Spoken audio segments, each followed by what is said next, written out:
Si nous étions des magiciens, quelle serait votre plus grande faveur pour l'environnement? Bah, si j'avais une baguette magique, je taperais et je demanderais à ce que les étoiles, les étoiles et le plancton se rencontrent un jour. Quand on voit la voûte céleste, on voit ces petits points qui brillent.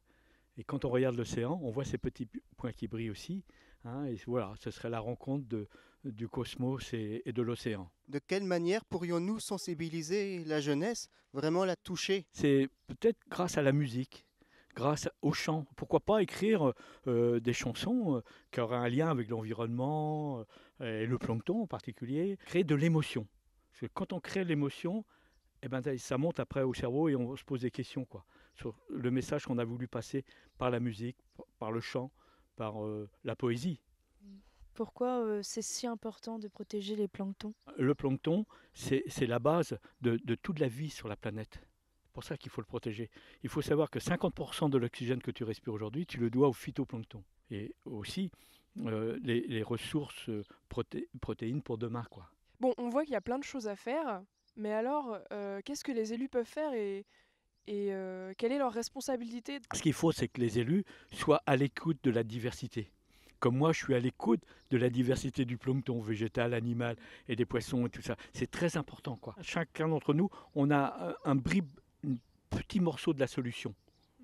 Et si les élus savent écouter, entendre, eh ben, on peut faire des belles choses avec eux. Devrait-on créer plus d'emplois justement pour préserver et puis faire plus de recherches?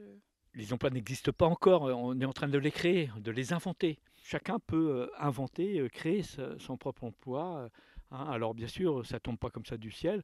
Il y a des associations qui existent, qui militent, et à travers les associations, en dehors du métier que tu feras, hein, je ne sais pas quel métier tu feras demain, mais il faut que tu mettes un peu de temps à t'occuper aussi de l'environnement.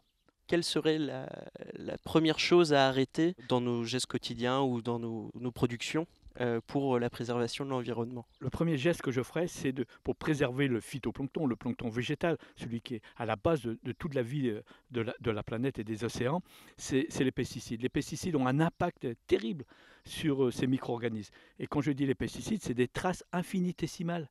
Il ne suffit pas de grandes quantités pour perturber l'écosystème du phytoplancton. Un arrêt vraiment aller à 0%, parce que des pesticides, il y en a déjà dans les sols, donc avant que tout ça soit résorbé, il faudra du temps. C'est le plancton d'aujourd'hui qui fera la pérennité de tout l'écosystème et toute la vie sur la planète.